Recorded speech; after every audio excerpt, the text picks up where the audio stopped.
ತದ್ವಜ್ಜೀವಿತಮತಿಶಯ ಚಪಲಂ ಕ್ಷಣಮಪಿ ಸಜ್ಜನ ಸಂಗತಿರೇಕ ಭವತಿ ಭವಾರ್ಣವ ಕರಣೇ ನೌಕಾ ಅಂತಕ್ಕಂಥ ಶ್ಲೋಕವನ್ನ ಇಲ್ಲಿಯವರೆಗೆ ತಿಳಿಸ್ತಾ ಬಂದಿದ್ದಾರೆ. ಅಂದರೆ ನಲಿ ನೀರಲಗತ್ತ ಜಲಮತಿ ತರಲಂ ಅಂತಂದರೆ, ಹೇ ಮಾನವನೇ, ನಿನ್ನ ಜೀವನ ತಾವರೆ ಎಲೆಯ ಮೇಲೆ ನಿಂತ ನೀರಿನಷ್ಟು ಅಸ್ಥಿರವಾಗಿರುವಂಥದ್ದು. ಆ ನೀರಿನ ಹನಿ ಯಾವಾಗ ಜಾರಿ ಹೋಗುತ್ತದೆ ಅಂತ ಹೇಳಲಿಕ್ಕೆ ಆಗೋದಿಲ್ಲ. ಅದಕ್ಕೋಸ್ಕರವಾಗಿ ಒಂದು ಕ್ಷಣ ಕಾಲವಾದರೂ ಸತ್ಸಂಗವನ್ನು ಮಾಡು. ಅದು ನಿಮ್ಮನ್ನ ಈ ಭವಸಾಗರದಿಂದ ದಾಟಿಸುವಂಥದ್ದಾಗಿದೆ. ಅದಕ್ಕೆ ಕ್ಷಣಮಪಿ ಅಂದವರು ಒಂದು ಕ್ಷಣ ಕಾಲವಾದರೂ ವಿಷ ಒಂದು ಹನಿ ಕುಡಿದು ಮನುಷ್ಯ ಸಾಯ್ತಾನಂತ, ಅಮೃತ ಒಂದೇ ಹನಿ ಕುಡಿದ್ರು ಮನುಷ್ಯ ಅಮರನಾಗ್ತಾನಂತ. ಅದಕ್ಕಾಗಿ ಒಂದು ಕ್ಷಣ ಕಾಲವಾದರೂ ಮಹಾತ್ಮರ ಸಂಘವನ್ನು ಮಾಡು, ಅವರ ಸಹವಾಸವನ್ನು ಮಾಡುವಂತ ಶಂಕರಾಚಾರ್ಯರು ಹೇಳ್ತಾ ಇದ್ದಾರೆ. ಇದೇ ಮಾತನ್ನು ಇನ್ನೊಂದು ಕಡೆ ಹೇಳ್ತಾ ಇದ್ದಾರೆ ಅವರು.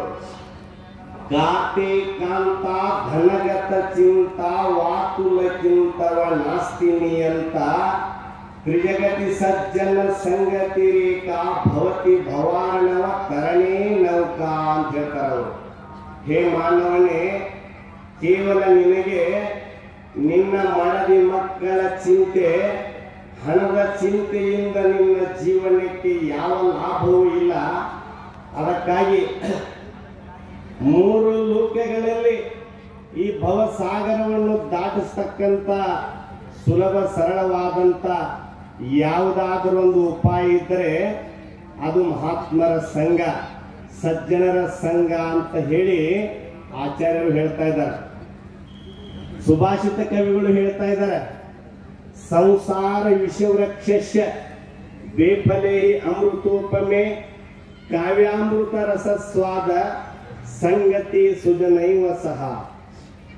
ಸಂಸಾರವೆಂಬ ವಿಷದ ಗಿಡದಲ್ಲಿ ಅದರೊಳಗೆ ಎರಡು ಹಣ್ಣುಗಳಿದ್ದಾವೆ ಅಂತ ಹೇಳ್ತಾರೆ. ಅಮೃತವಾದಂಥ ಅಮೃತ ಫಲಗಳು ಯಾವ ಹಣ್ಣುಗಳು ಅಂತಂದರೆ, ಒಂದು ಕಾವ್ಯಶಾಸ್ತ್ರಗಳನ್ನು ಓದುವುದು, ಇನ್ನೊಂದು ಮಹಾತ್ಮರ ಸಂಘ ಅಂತಕ್ಕಂಥ ಈ ಎರಡು ಅಮೃತ ರೂಪವಾದಂಥ ಫಲಗಳಿದ್ದಾವೆ. ಅದಕ್ಕಾಗಿ ಸತ್ಸಂಗವನ್ನು ಮಾಡು. ಗಂಗಾ ಪಾಪಂ ಶಶಿ ತಾಪಂ ದೈನ್ಯಂ ಕಲ್ಪತರುಸ್ತತ ಪಾಪಂ ತಾಪಂ ಚ ದೈನ್ಯಂ ಚ ಹಂತಿ ಸಂತೋ ಮಹಾಶಯ. ಗಂಗಾ ನದಿಯಲ್ಲಿ ಸ್ನಾನ ಮಾಡಿದ್ರೆ ನಮ್ಮ ಪಾಪ ನಾಶ ಆಗ್ತದೆ. ಚಂದ್ರನ ದರ್ಶನದಿಂದ ನಮ್ಮ ತಾಪ ನಾಶ ಆಗ್ತದೆ. ಕಲ್ಪವೃಕ್ಷದಿಂದ ನಮ್ಮ ದರಿದ್ರತನ ಹೋಗ್ತದ ಅಂತ. ಆದರೆ ಮಹಾತ್ಮರ ದರ್ಶನದಿಂದ ಇವು ಏಕಕಾಲಕ್ಕೆ ನಾಶ ಆಗ್ತಕ್ಕಂಥವಾಗಿದ್ದಾವ. ಅದಕ್ಕಾಗಿ ಸರ್ವಜ್ಞ ಕವಿನು ಒಂದ್ ಕಡೆ ಹೇಳ್ತಾ ಇದ್ದಾನ, ಸತ್ಯರ ನಡೆ ತೀರ್ಥ ನಿತ್ಯರ ನುಡಿ ತೀರ್ಥ ಉತ್ತಮರ ಸಂಘವದು ತೀರ್ಥ ಹರಿವ ನೀರು ಎತ್ತನದು ತೀರ್ಥ ಸರ್ವಜ್ಞ ಅಂತ ಹೇಳಿದ. ಕನಕದಾಸರು ಹೇಳ್ತಾ ಇದ್ದಾರ, ಸತ್ಯವಂತರ ಸಂಘವಿರಲು ತೀರ್ಥ ವೇತಕ್ಕೆ ನಿತ್ಯ ಜ್ಞಾನಿಯಾದ ಮೇಲೆ ಚಿಂತೆ ಏತಕ್ಕೆ. ಆ ತೀರ್ಥಗಳಲ್ಲಿ ಸ್ನಾನ ಮಾಡಿದ್ರ ಮೈ ಮೇಲಿನ ಕೊಳೆ ಹೋಗ್ತದ. ಇಂಥ ತೀರ್ಥ ಕ್ಷೇತ್ರದೊಳಗ ಸ್ನಾನ ಮಾಡಿದ್ರೆ ನಮ್ಮ ಅಂತಃಕರಣದ ಮಾಲಿನ್ಯತೆ ಅಂತಕ್ಕಂಥದ್ದು ಹೋಗುವಂಥದ್ದಾಗ್ತದ. ತೀರ್ಥ ಅಂದಾಗ ನನಗೆ ನೆನಪಾಗ್ತದೆ ಏನಂತಂದ್ರೆ, ಒಮ್ಮೆ ಹರಿದ್ವಾರಕ್ಕೆ ಹೋಗಿದ್ರು ಅಪ್ಪವರು, ಆರೋಗ್ಯರಿ ಭಕ್ತರು ಅಪ್ಪವರು ಎಲ್ಲರೂ ಕೂಡ ಹರಿದ್ವಾರಕ್ಕೆ ಹೋಗಿದ್ರು. ನಾವು ಅಲ್ಲಿ ಕುಂಭಮೇಳ ನಡೆದಿತ್ತು, ನಾವು ಅಲ್ಲಿಗೆ ಹೋಗಿದ್ವಿ. ಅಲ್ಲಿ ಹೋದಾಗ ಏನಾಯ್ತಪ್ಪ ಅಂತಂದ್ರೆ, ಗಂಗಾ ನದಿಯೊಳಗೆ ಸ್ನಾನ ಮಾಡಿದ್ವಿ. ನಾವೆಲ್ಲ ಅಪ್ಪರ ಜೊತೆನೇ ಇದ್ವಿ.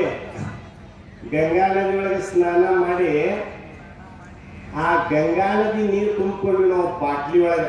ಅಂದ್ರೆ ಈ ಮಾತನ್ನ ನಾ ಯಾಕೆ ಹೇಳ್ತಾ ಇದ್ದೇನೆ ಅಂತಂದ್ರೆ, ಇಂಚಲ ಕ್ಷೇತ್ರದೊಳಗೆ ಮ್ಯಾಲಿಂದ ಮೇಲೆ 5 ವರ್ಷಕ್ಕೊಮ್ಮೆ ಇಂಥ ದೊಡ್ಡ ಕಾರ್ಯಕ್ರಮಗಳು ಯಾಕೆ ಆಗ್ತಾ ಇದ್ದಾವಪ್ಪ ಅಂತಂದ್ರೆ, ಅಪ್ಪರ ಹೃದಯ ಅಷ್ಟು ವಿಶಾಲವಿದೆ.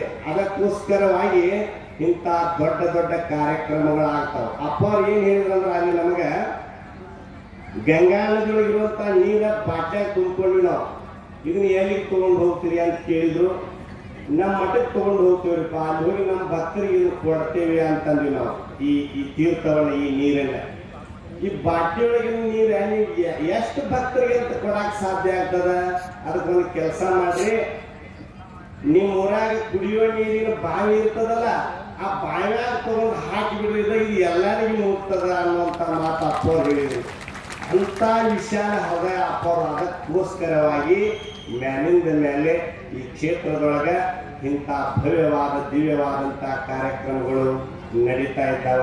ಇದಕ್ಕೆಲ್ಲ ಅಪ್ಪವರ ಕೃಪೆ ಅಂತ ಹೇಳಿ ತನ್ನ 2 ನುಡಿಗಳನ್ನು ನೀವು ಚರಣಾರವಿಂದಗಳಿಗೆ ಅರ್ಪಿಸಿ ನನ್ನ ಮಾತಿಗೆ ವಿರಾಮ.